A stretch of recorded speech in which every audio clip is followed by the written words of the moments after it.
Hello बच्चों, welcome to समिधा संस्कृतम।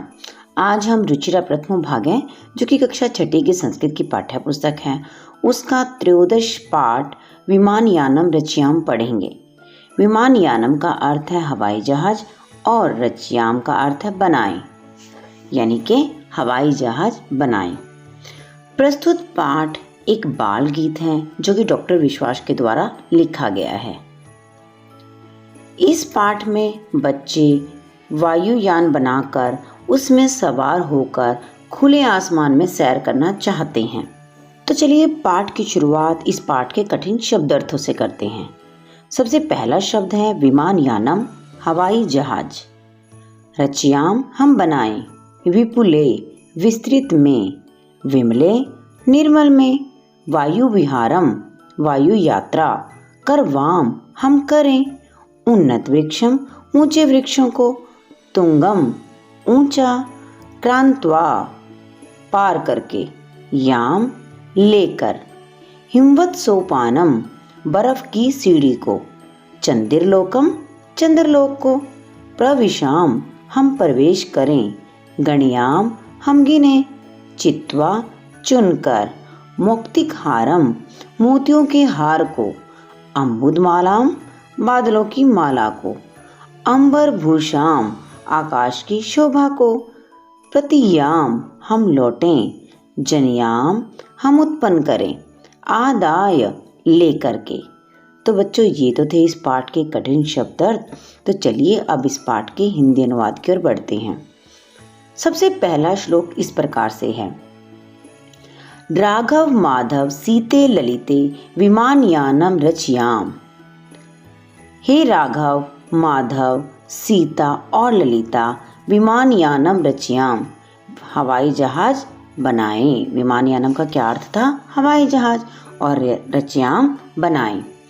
नीले गगने विपुले विमले वायु विहारम करवाम। नीले गगने नीले आकाश में, विपुले विस्तृत में, विमले निर्मल में, वायु विहारम वायु यात्रा, करवाम हम करें। हे राघव, हे माधव, सीता और ललिता, आओ हम हवाई जहाज बनाएं। नीले रंग के विस्तृत और निर्मल आकाश में हम वायु यात्रा करें। कहने का भाव यह है कि बालक अपना वायुयान बनाकर और उसमें सवार होकर खुले आसमान की सैर करना चाहते हैं। उन्नत वृक्षम तुंगम भवनम क्रांत्वाकाशम खलु याम, कृत्वा हिमवंतम सोपानम चंद्रलोकम प्रविशाम। उन्नत वृक्षम यानी कि ऊंचे वृक्षों को, तुंगम भवनम ऊंचे भवनों को, क्रांत्वाकाशम क्रांत्वा का अर्थ होता है पार करके, आकाशम आकाश को, खलु याम हम चले।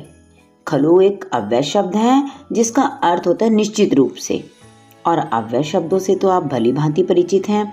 वे शब्द जिनमें लिंग वचन विभक्ति के अनुसार कोई परिवर्तन नहीं होता है उन्हें अव्यय शब्द कहा जाता है।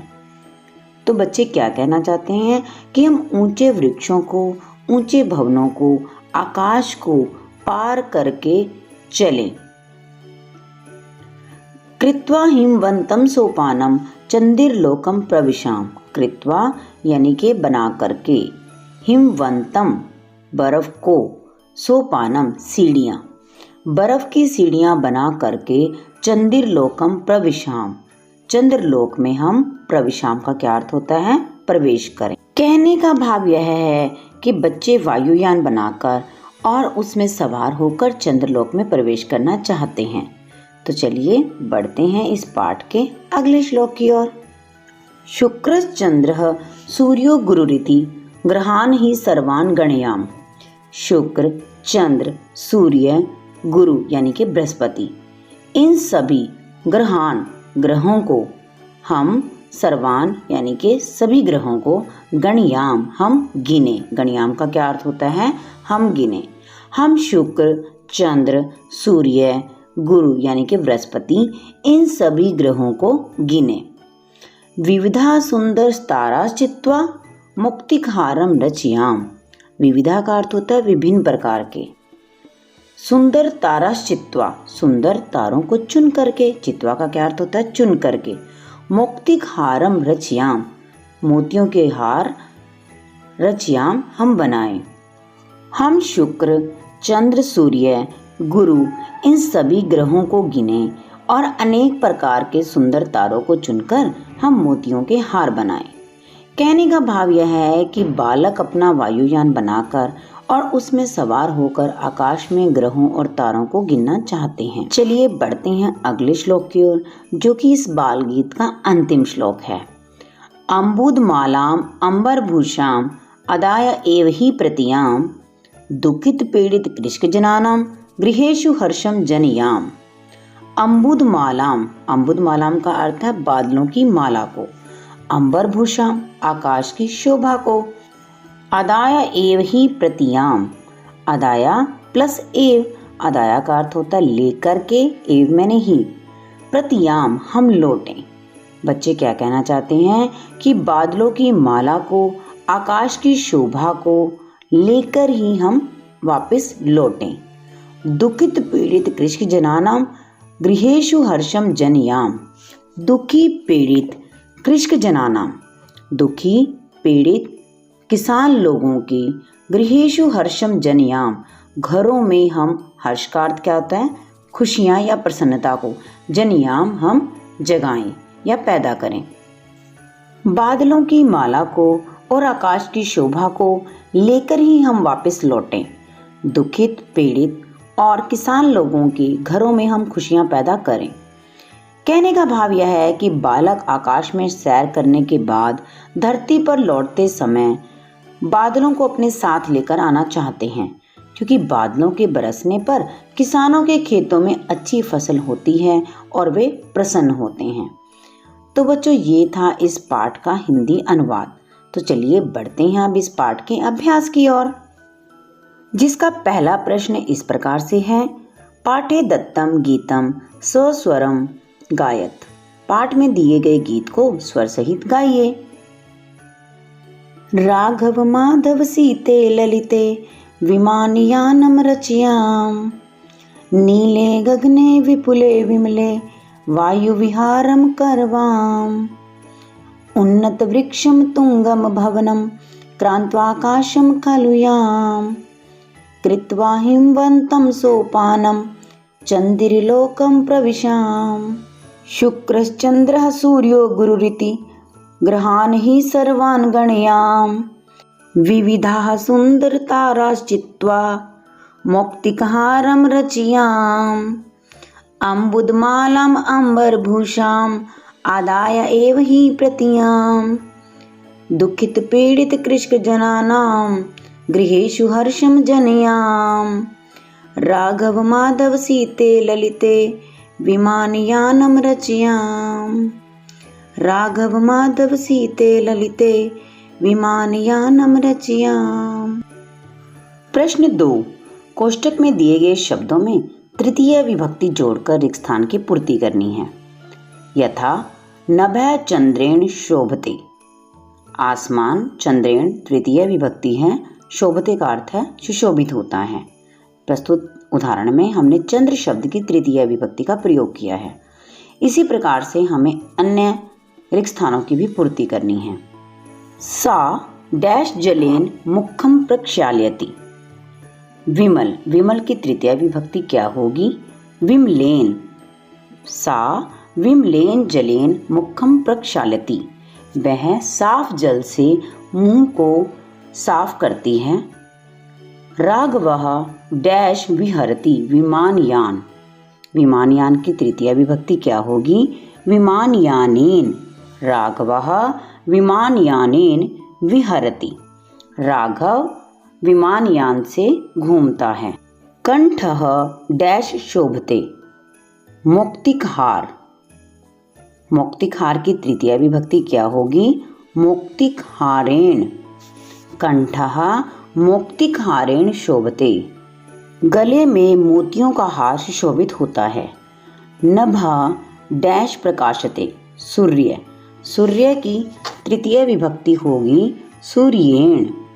नभः सूर्येण प्रकाशते, आकाश सूर्य से प्रकाशित होता है। पर्वत शिखरम डैश आकर्षम दृश्यते अम्बुदमाला। अम्बुदमाला की तृतीया विभक्ति क्या होगी? अम्बुदमालाय। पर्वत के शिखर बादलों की माला से आकर्षित दिखाई देते हैं। प्रश्न 3, भिन्न वर्ग के पदों को चुनिए। आपको 4 पद दिए गए हैं, उनमें जो भी पद भिन्न वर्ग का है उसे हमें चुनकर लिखना है। उदाहरण के लिए सूर्यः, चंद्रः, अम्बुदः, शुक्रः। इन 4 पदों में सूर्य, चंद्र और शुक्र ये समान वर्ग के पद हैं और अम्बुद यानी कि जो बादल है वो भिन्न वर्ग का पद है, तो हमें अम्बुद को अलग करके लिखना है। पत्राणि, पुष्पाणि, फलानि, मित्राणि। प्रस्तुत 4 पदों में से भिन्न पद कौन सा है? जी हाँ, मित्राणि, क्योंकि बाकी तीनों पद वृक्ष से संबंधित हैं, तो मित्राणि पद को हम अलग करके लिखेंगे। जलचरः, खेचरः, भूचरः, निशाचरः। चलिए भिन्न वर्ग को छांटिए, कौन सा है? जी हाँ, निशाचरः। गावः, सिंहः, कच्छपः, गजः। भिन्न वर्ग का पद कौन सा होगा? जी हाँ, कच्छपः। मयूरः, चटकः, शुकः, मंडूकः। कौन सा है भिन्न वर्ग? मंडूकः। पुस्तकालयः, शामपटः, प्राचार्यः, सोचिकः। सोचिका का अर्थ होता है दर्जी, और यही है भिन्न वर्ग का पद। लेखनी, पुस्तिका, अध्यापिका, अजा।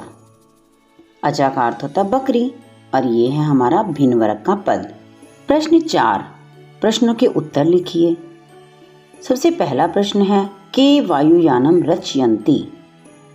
वायुयान कौन बनाते हैं? तो क्या उत्तर आएगा? जी हाँ, बालकाः। बालकाः वायुयानम रचयन्ति। बच्चे वायुयान बनाते हैं। वायुयानम कम कम क्रांत्वा उपरि गच्छति। वायुयान किस किस को पार करके ऊपर जाता है? वायुयानम उन्नत वृक्षम तुंगम भवनम च क्रांत्वा उपरि गच्छति। वायुयान ऊंचे वृक्षों को, ऊंचे भवनों को पार करके ऊपर जाता है। वयम कीदृशम सोपानम रचयाम। हम किस प्रकार की सीढ़ियां बनाएं? वयम हिमवंतम सोपानम रचयाम। हम बर्फ की सीढ़ियां बनाएं। वयम कस्मिन लोके प्रविशाम। हम किस लोक में प्रवेश करें? वयम चंद्रलोके प्रविशाम। हम चंद्रलोक में प्रवेश करें। आकाशे कहा चित्वा मोक्तिहारम रचयाम। आकाश से क्या चुनकर मोतियों के हार बनाएं? आकाशे ताराः चित्वा मोक्तिहारम रचयाम। आकाश से तारों को चुनकर मोतियों के हार बनाएं। केषु गृहेषु हर्षम जनयाम। किनके घरों में खुशियां उत्पन्न करें? कृषिक जनानाम गृहेषु हर्षम जनयाम। किसान लोगों के घर में खुशियां उत्पन्न करें। प्रश्न 5, विलोम पदों को जोड़ें। उन्नतः, अवनतः, गगने, पृथिव्याम, सुंदरः, असुंदरः, चित्वा, विकिर्य, दुखी, सुखी, हर्षः, शोकः। प्रश्न 6, समुचितैः पदैः रिक्तस्थानानि पूरयत्। समुचित पदों से रिक्त स्थान की पूर्ति कीजिए। प्रस्तुत प्रश्न में हमें विभक्तियां दी गई हैं जिन्हें हमें पूरा करना है। भानुः, भानु, भानवः, गुरुः, गुरुः, गुरुन्, पशुना, पशुभ्याम, पशुभिः, साध्वे, साधुभ्याम, साधुभ्यः, वटोः, वटुभ्याम, वटुभ्यः, गुरोः, गुरवोः, गुरूणां, शिशोः, शिशुवोः, शिशुषु। हे विष्णु, हे विष्णु, हे विष्णवः। प्रश्न 7, जो कि इस पाठ के अभ्यास का अंतिम प्रश्न है। पर्याय पदानि युज्यत, पर्यायवाची पदों को जोड़ना है। गगने, आकाशे, विमले, निर्मले, चंद्रः, निशाकरः, सूर्यः, दिवाकरः, अम्बुदः, जलदः। कैसी लगी आपको आज की हमारी ये वीडियो? अच्छी लगी हो तो लाइक ज़रूर करना, कमेंट सेशन में कमेंट करके ज़रूर बताना। यदि आप मेरे चैनल पर नए हैं और अभी तक आपने मेरे चैनल को सब्सक्राइब नहीं किया हुआ है तो जल्दी से कर लें और साथ ही बेल आइकन भी दबा लें, ताकि जब भी कोई नई वीडियो अपलोड हो तो आपको उसका नोटिफिकेशन सबसे पहले मिले। जल्द मिलेंगे एक और नए संस्कृत के टॉपिक के साथ। तब तक के लिए take care and bye bye.